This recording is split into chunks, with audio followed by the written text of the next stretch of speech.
Shalom. In this week's video on Jewish law and halacha, we're going to talk about music boxes, or just any toy that produces music. Can our children play with these toys on Shabbat?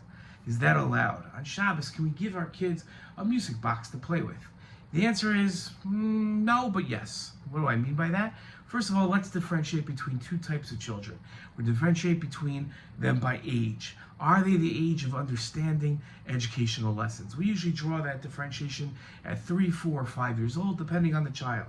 If the child's beginning to understand the difference between Shabbos and what you can and cannot do on Shabbos, and how special Shabbos is, that's a child that we say has reached the level of education.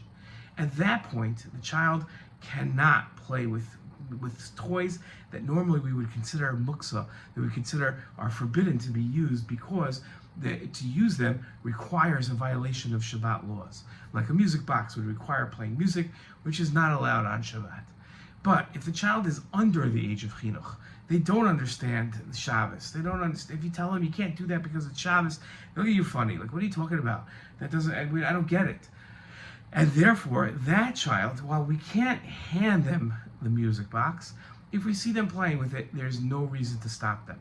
Stopping them does absolutely nothing for them. It doesn't teach them anything. It's not helping Shabbos. It's not helping them understand Shabbos. It's just going to cause them frustration, and there's no reason to do that to a child. Even if you happen to be keeping Shabbos, they're not going to understand it.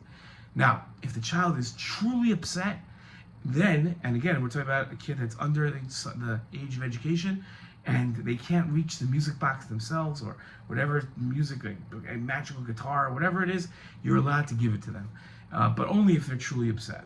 So again, let's review. Over the age of chinuch, over the age of education, can't let them play with it, can't give it to them for sure. Under the age of chinuch, where they don't understand, they're not able to understand what Shabbat is, can't teach it to them, so then they're allowed to definitely play it by themselves. Ideally, you should give it to them, but if they're very upset, then you can give it to them. That's today's video on Jewish law. Shalom.